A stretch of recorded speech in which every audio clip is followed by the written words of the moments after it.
In this video, we go through the past, present, and future of 3D rendering. Let's do it.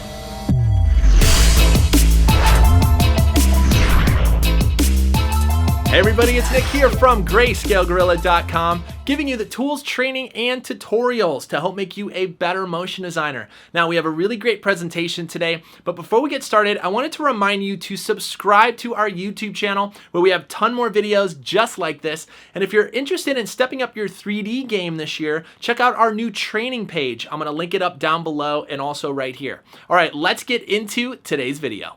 Today's video was recorded during Half-Res 2016, where Chad Ashley hopped up on stage with his favorite whiskey and talked about the past, present, and future of 3D rendering and technology. He goes through where we came from, where we are now with all these rendering capabilities and options, and where he thinks the industry's headed. So please help me welcome to the Half-Res stage, Chad Ashley. All right, our first presenter is someone who has been a mentor to me for a long time. And he's still a mentor to me. He's been a motion designer for over 20 years and has been a creative director for 10 years. He's built entire 3D pipelines from start to finish for companies, for places where he's worked. He's led 3D teams at companies like Digital Kitchen. He won a Grand Prix at the Cannes Film Festival for his work on the Cosmopolitan Hotel in Las Vegas. He's worked for Budweiser, Buick, Microsoft, Dungeons and Dragons. I like that one. That's cool. Estee Lauder, FX, Cartoon Network, Bose, Miller Brewing, Coca-Cola, Lavino, Target, Cisco, Dr. Pepper, and Corona. Wow, a long list of amazing work. Of course, I'm the most excited because we're really excited to have him as the newest member of the Greyscalegorilla team. Please give a warm welcome to Chad Ashley.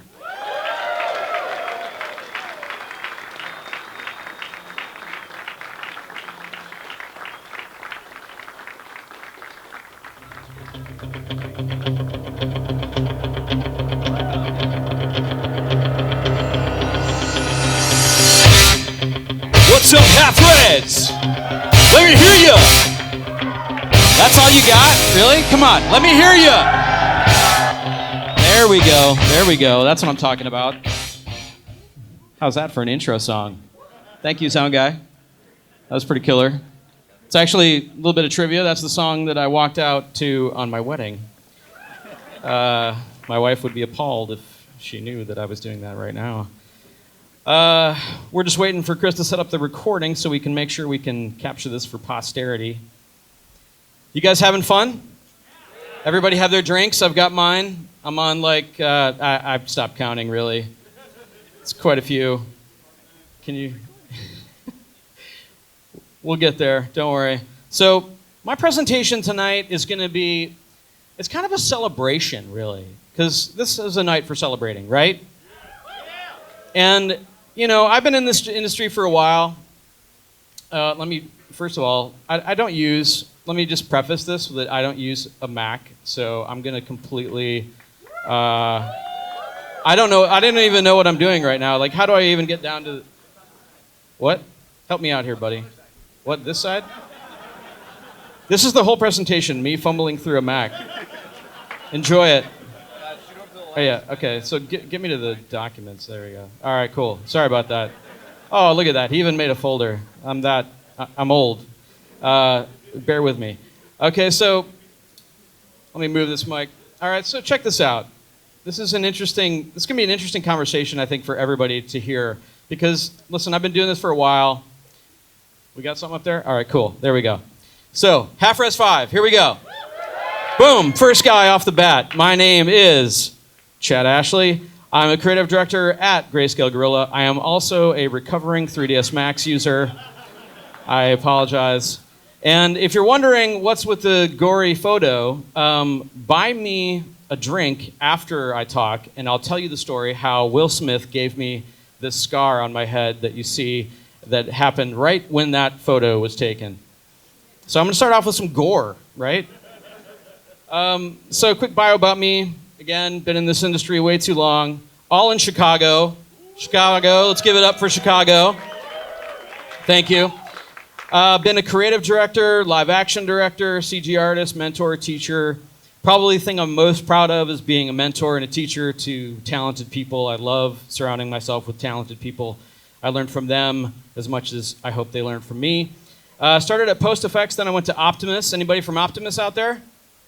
Wow, nobody? Really? Holy crap. One guy, my old boss, so at least he's here. All right, thank you. Well, they're a sponsor, so give them a shout out. Anyway, my last job, I was director of motion design at Digital Kitchen. And so I learned a lot there. And I started in this industry. I'm currently actually at Greyscalegorilla. Give it up for Greyscalegorilla.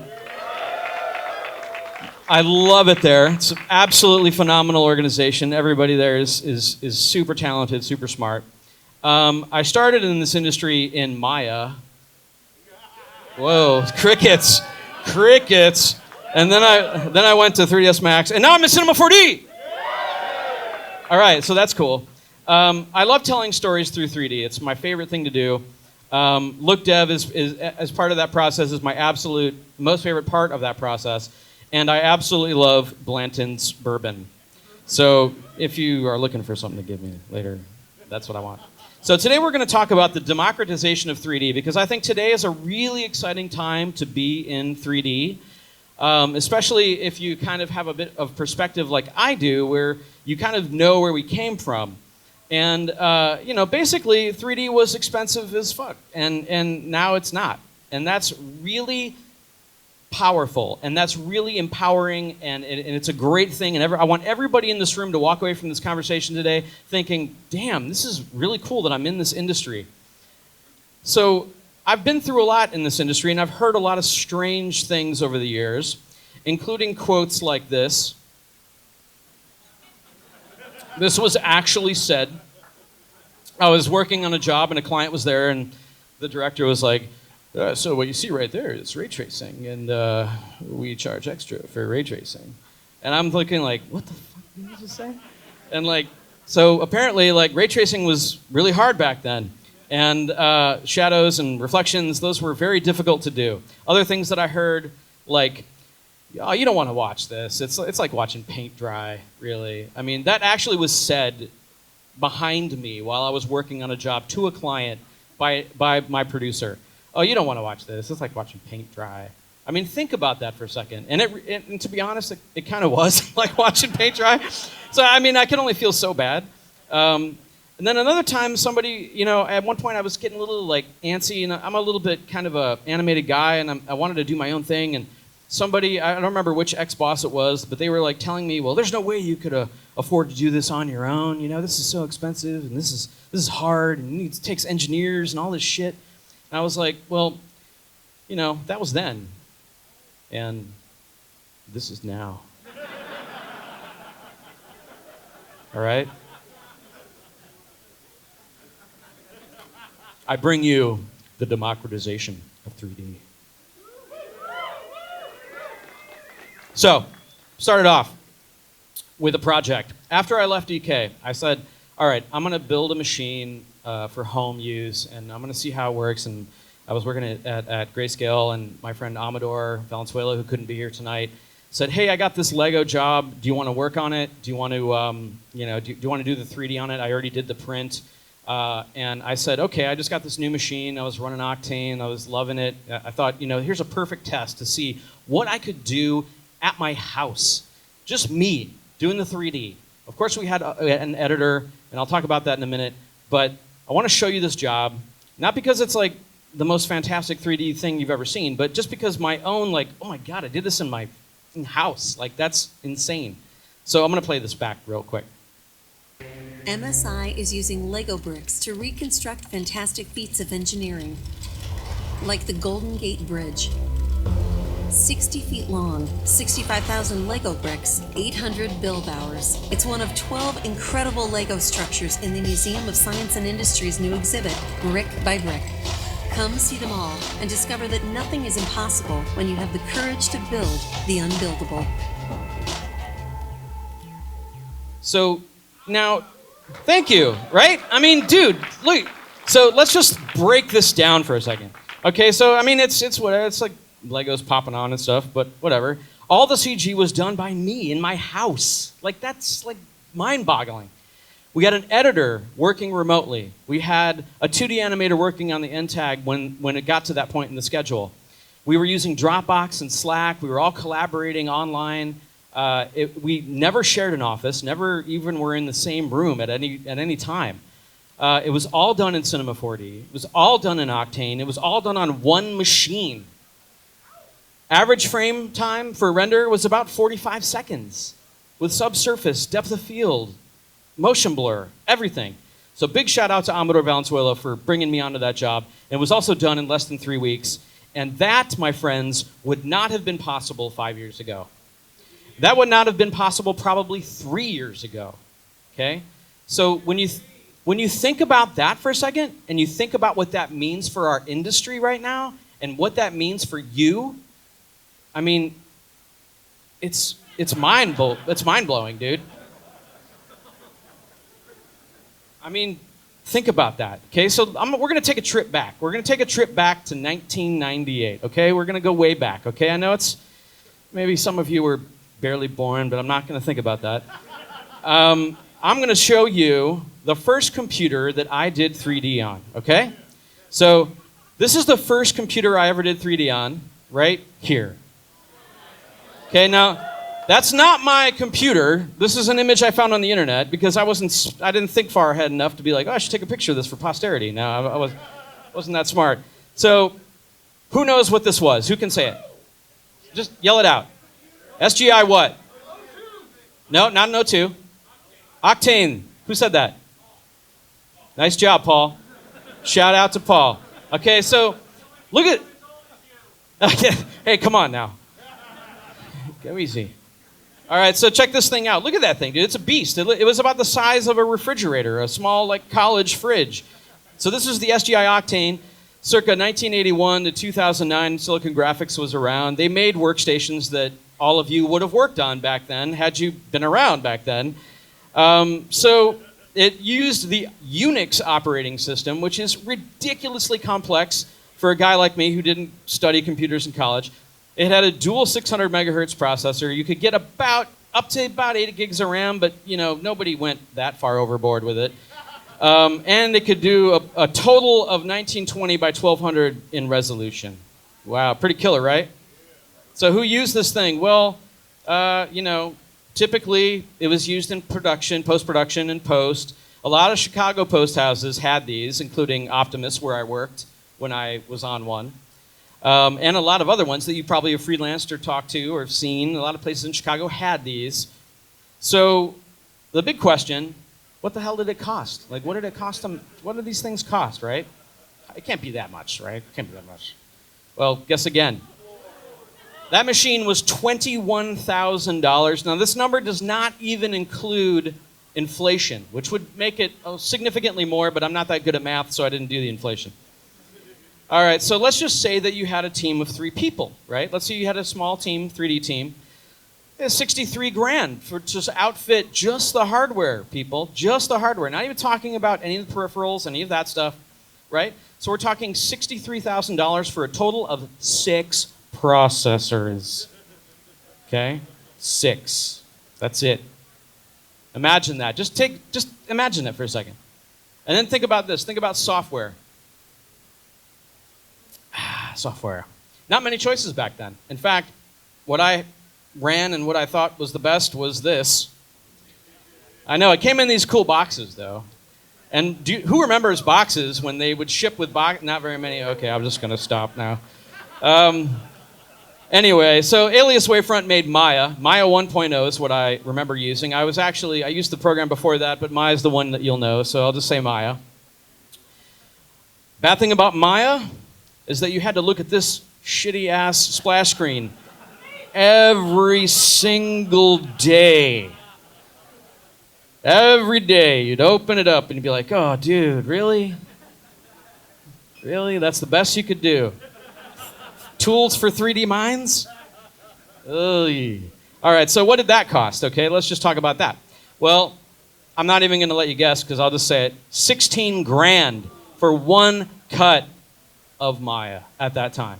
16 grand. Okay, so going back to our 3-person studio, what do we got? We got 16 times 3, $48,000 in software to have a 3-person team, which is, some people had 3-person teams, some people had 1, some people had 5, whatever. So let's say with everything together, hardware, software, no peripherals, nothing else, just those 2 things, $111,000 to do what most of you are probably doing right now. Okay, think about that. If you were a single artist by yourself, which there wasn't very many freelancers, I can't think of any freelancers back then who had a machine at home, who had an Octane at home, who did this. If they were doing it by themselves, it would have cost them $37,000, okay? By yourself. Now, that doesn't include rendering, okay? You don't render on a dual processor Octane. Who does that? You need a render farm.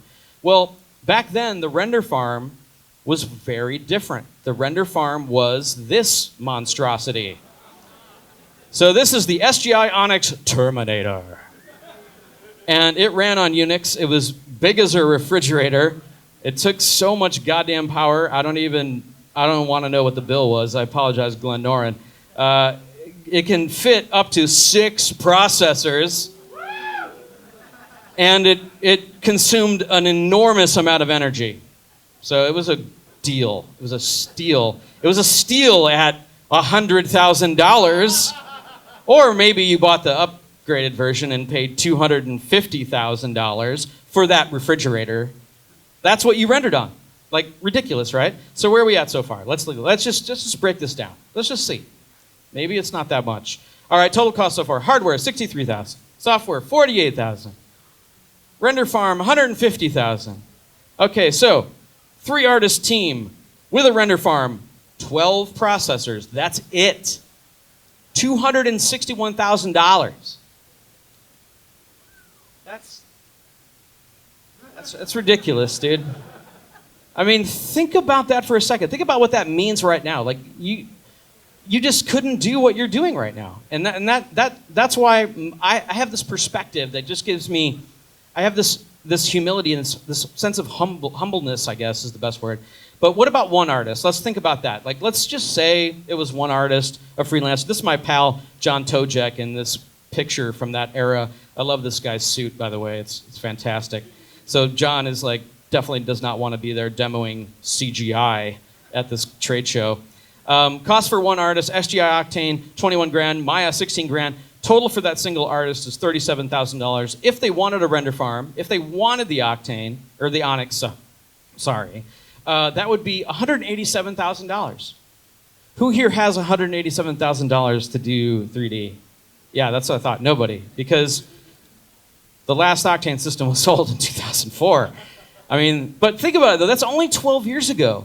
12 years ago. So 12 years ago, the 3D artist, if you can imagine that, was stuck at the studio. There was very little learning outside of the studio or college campus, college lab. You could not do this stuff unless you were working somewhere that had this stuff. You couldn't just go to Best Buy or go on Amazon and buy a machine and work on this stuff. You just couldn't do it. And I just want you to all just think about that for a second and what that would mean for you in your life. Because, literally, I would go in every day and stay late reading those horrible, huge manuals like they were novels to learn what I know then and somewhat know now. But let's fast forward. Let's go back to the present. So what's changed in hardware?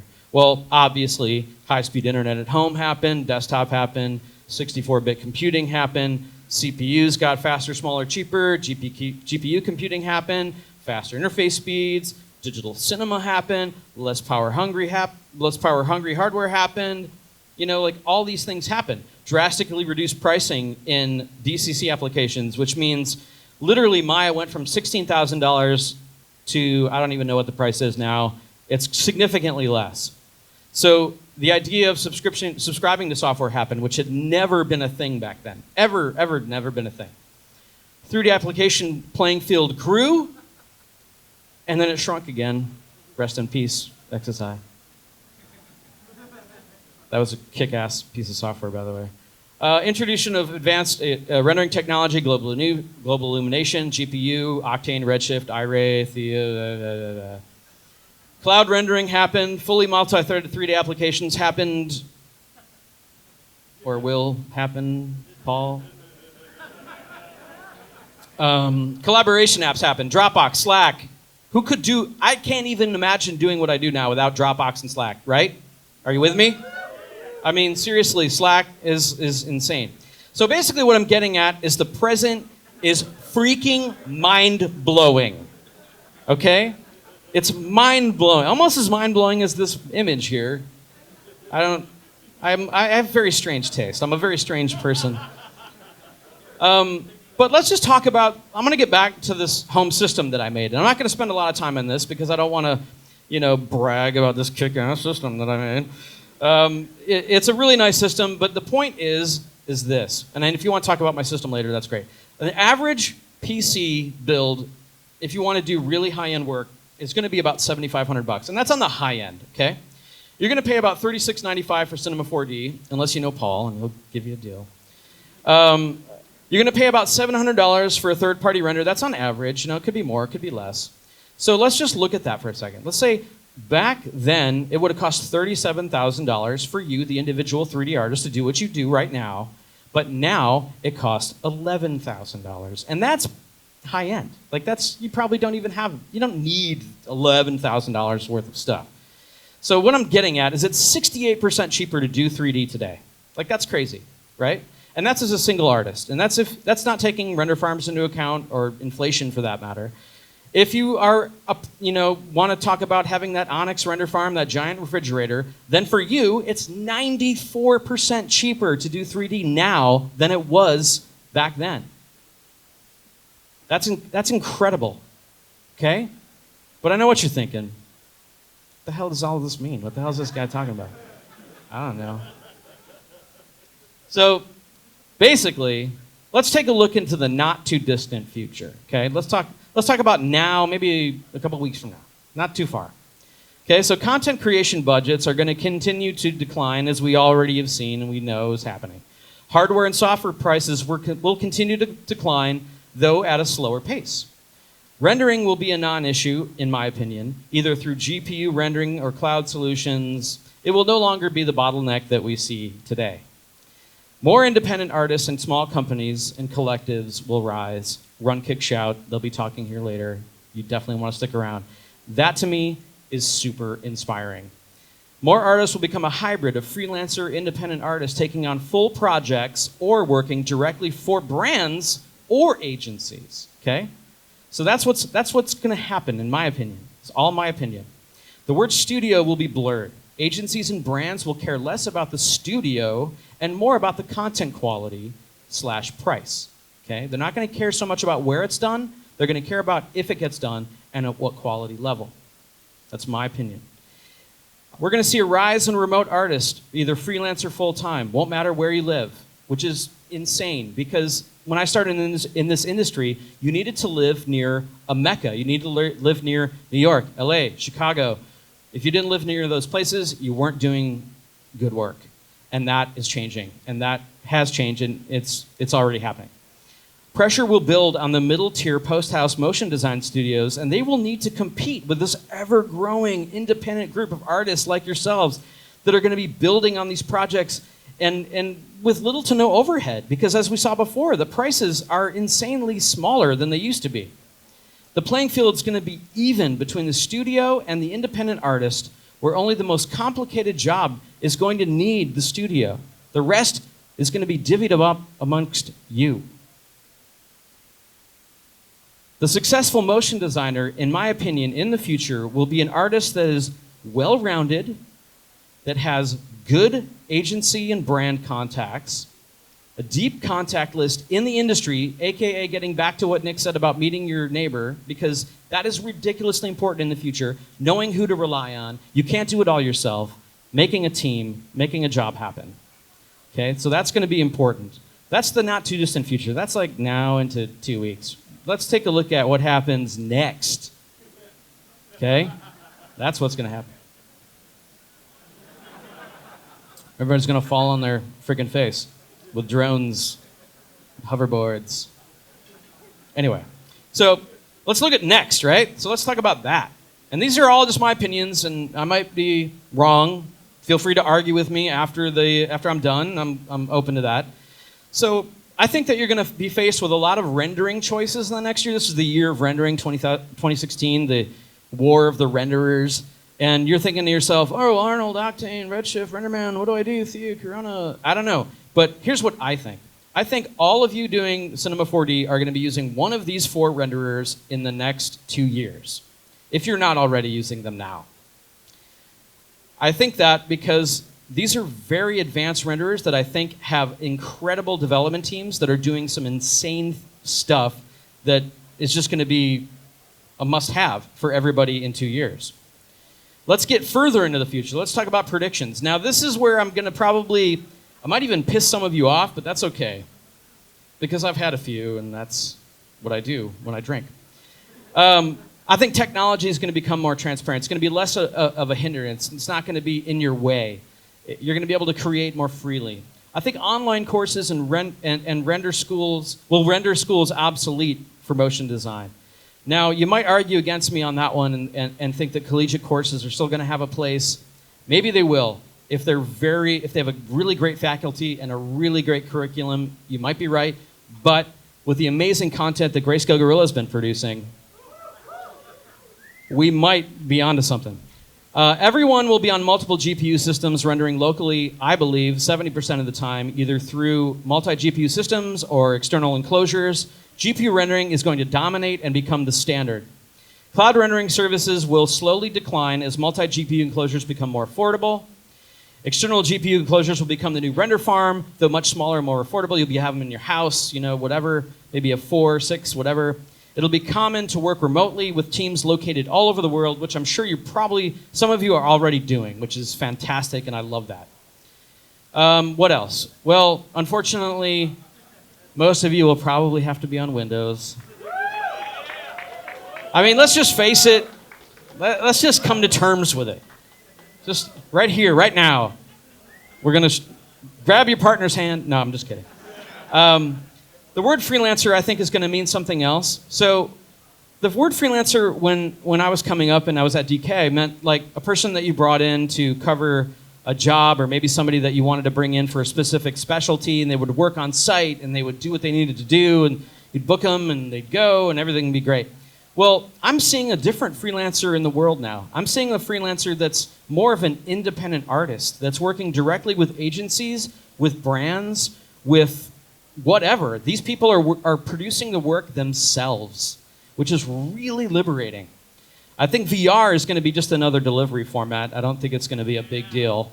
I think 4K is going to be another whatever, 4K, whatever. I think you'll be working completely off the cloud, both in apps and in storage. So I just a weird thought, maybe. It's going to happen. I think you'll subscribe for everything. Every piece of software that you have, you will subscribe for. But the best part about all of it is that in this new industry, in this new economy, you can live anywhere you want. Right? Think about that. Now, I'm not telling you to leave Chicago. Chicago's great. I mean, it's corrupt and expensive. But, I'm not here to judge.